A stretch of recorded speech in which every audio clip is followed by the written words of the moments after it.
Hello and welcome. This video is about making the stays for my Hobbit adventures. For anyone not familiar with the term, stays were the predecessors of corsets and are a type of supportive boned bodice. These stays were part of my Foundations Revealed entry this year, and this video also ties in with Fandom February on CosTube. While I don't claim to be a Tolkien expert, I do enjoy the tales, and I enjoy the richness of the world of Middle-earth and particularly of the Shire. I used Redthreaded's 1780s front lacing stays pattern. I have made this pattern before, and I know what adjustments I need to make to help it fit me and to enable it to be back lacing as well to enable flexibility of fit. I have other videos about that, including one where I made my mock-up. This time, I wanted to have a more succinct, all-in-one video. I'll focus on things that I didn't dwell on last time, such as pattern matching, and things that I did differently. So let's get to it! I made the stays using 2 layers of lightweight herringbone coutil. I laid out the coutil, then arranged the pattern pieces and pinned them down. I cut out the pieces and then pressed them, folding at the centre front and centre back. I marked the seams, notches and waist tabs using graphite paper and grey lead pencil. I only marked the bone panels on the stomacher as I wanted to try marking the rest once the stays were assembled to ensure alignment with the tabs. For the fashion layer, I used a furnishing fabric with a slightly chaotic pattern. When I came across it, I knew I wanted to do something special with it. As you can see, the woven pattern is not symmetrical, so when laying out my pattern pieces, I tried to find key focus points. For the front pieces, I aimed to have the front edge at the middle of the gold flower design, with the top corner 2 centimeters higher than the red band. This way, the red band with gold flowers would be prominent.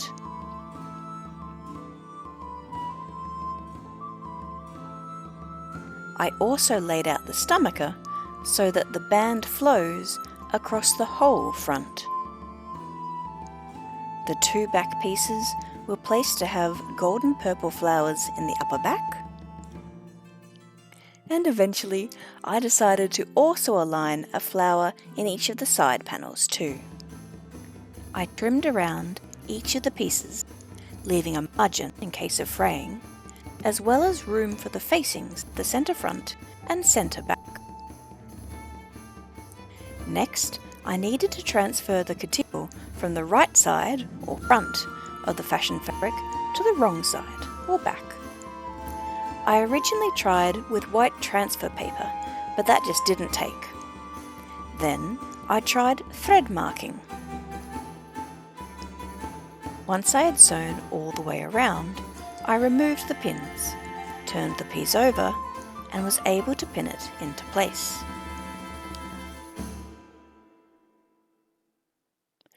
But that was a very tedious process, and I wasn't sure that it was worth it. So then I tried marking the corners and key points with pins, and that seemed just as effective.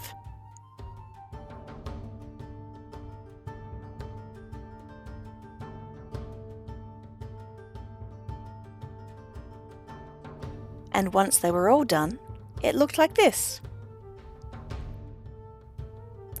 While I was in the cutting zone, I laid out cotton in a complementary colour. I folded down one corner and cut it off. Then I cut bias strips to use as binding.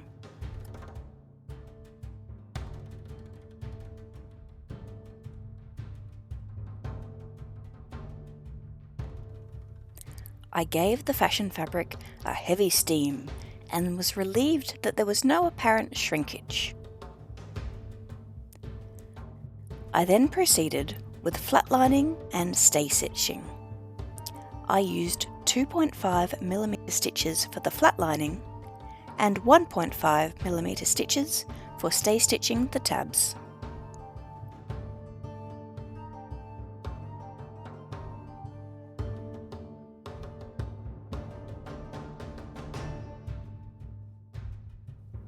Next, I cut down the facings at the centre front and centre back to 4 centimetres. I attached strips of bias binding to the edge of the facing and pressed open, then wrapped around the edge and pressed again. Once cooled, I stitched it down. The facings will be stitched down fully when the bone channels are sewn. With the right sides together, I pinned, then stitched the outer layer of the front to the outer layer of the side. After pressing the seams towards the front using a ham, I top stitched while pulling the pieces apart. I then stitched the lining front to the lining side and top stitched that layer. The seam allowances were trimmed down to a gradient of widths to allow a smooth transition.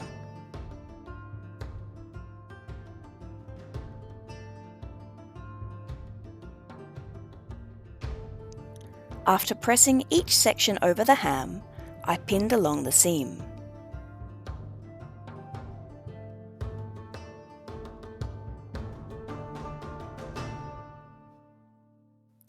To anchor the 2 layers together, I stitched in the ditch from the outside. With that, the front panel is attached to the side panel.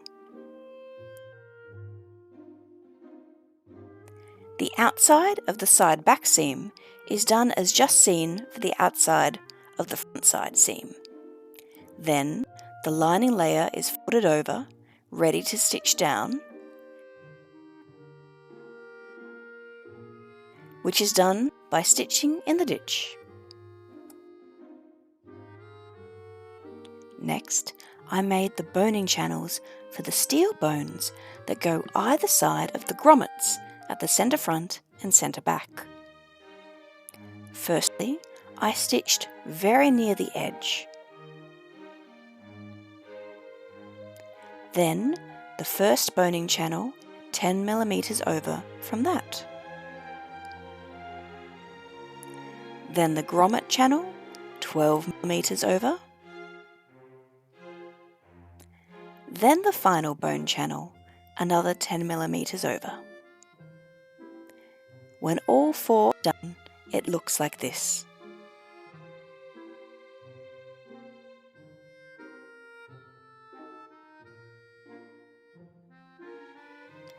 The rest of the bone channels are sewn from the inside, so first the lines must be marked. I transferred the location of the tab stay stitching. I used graphite paper and a tracing wheel to transfer the upper bone channel from the pattern and marked the top ends of the lower bone channels.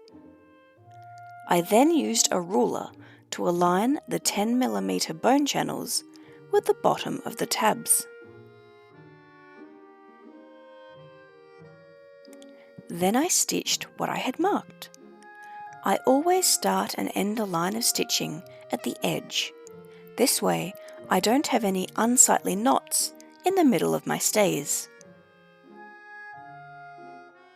When sewing the front panel, I made sure that I kept the channel for the rail clear.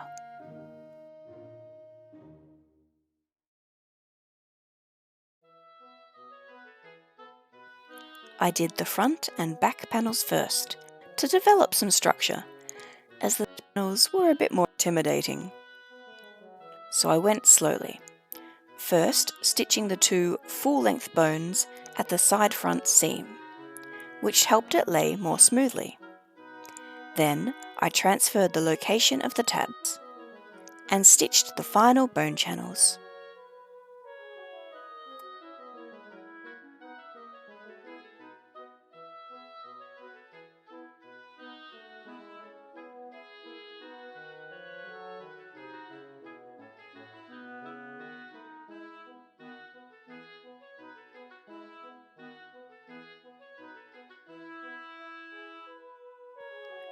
The next step is to cut the 10 synthetic whalebones, 5 on each side, that have to be in before binding the tabs.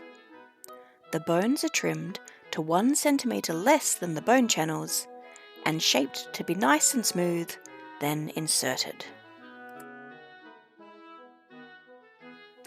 The bias binding was sewn onto the outside of the stays, with the edge of the binding following the stay stitching of the tabs. A zipper foot was used to be able to get nice and close to the bones.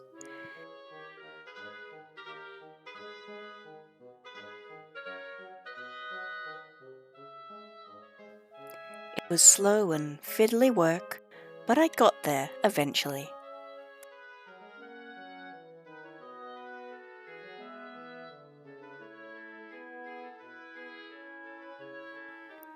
The tabs were then trimmed, as seen on the left, and as per the right, the bias is putted over, pinned, and clipped into place.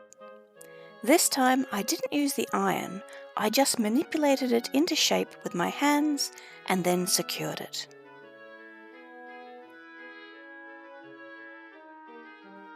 Then I stitched in the ditch to secure the tab binding.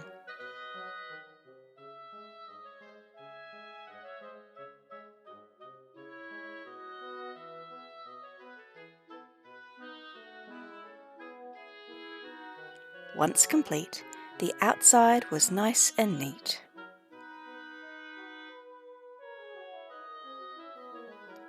And while the inside was not quite as neat, I was happy with it, as it had caught down the bias binding.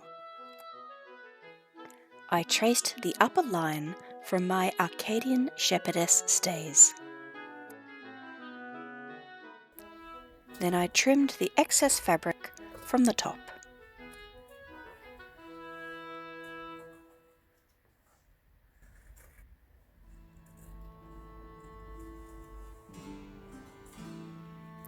Starting with the steel bones for either side of the grommets, I determined the required length by inserting a tester rod, measuring, and cutting to length.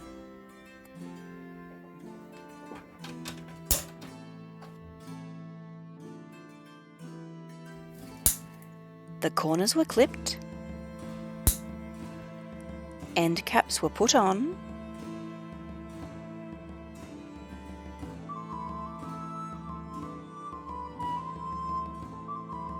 and the ends were secured with plumber's tape. Then the bones were inserted.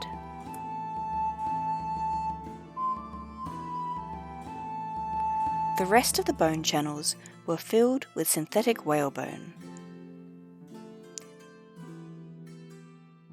You can tell once the bones are in from the way it doesn't sit flat anymore.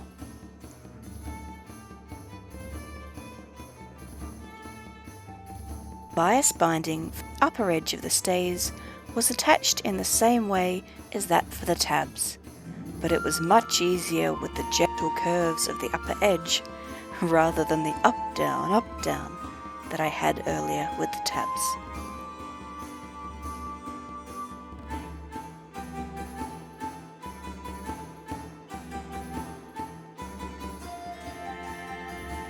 I marked the placement of the grommets, getting the vertical position from my pattern, and then ensuring they were in the middle of the channel. I cut the holes with prim pliers,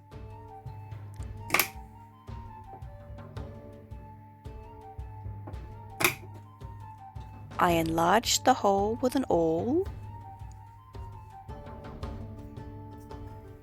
inserted the first part of the grommet through the hole, placed on the second part, then used the pliers to squeeze.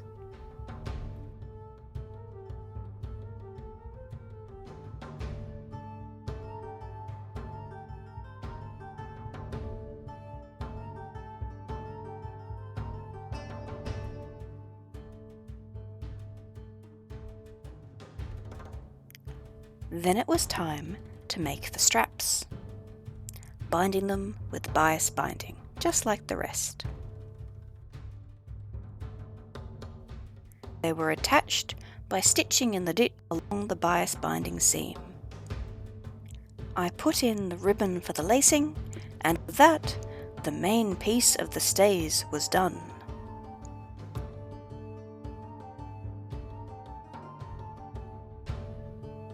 Finally, it was time for the stomacher. I stitched the bone channels just through the coutil, then stay-stitched the fashion fabric to the coutil, and inserted the untrimmed rail bone and pressed it into shape with my iron. I trimmed down the fashion fabric and attached the bias binding. I inserted the bones and bound the top.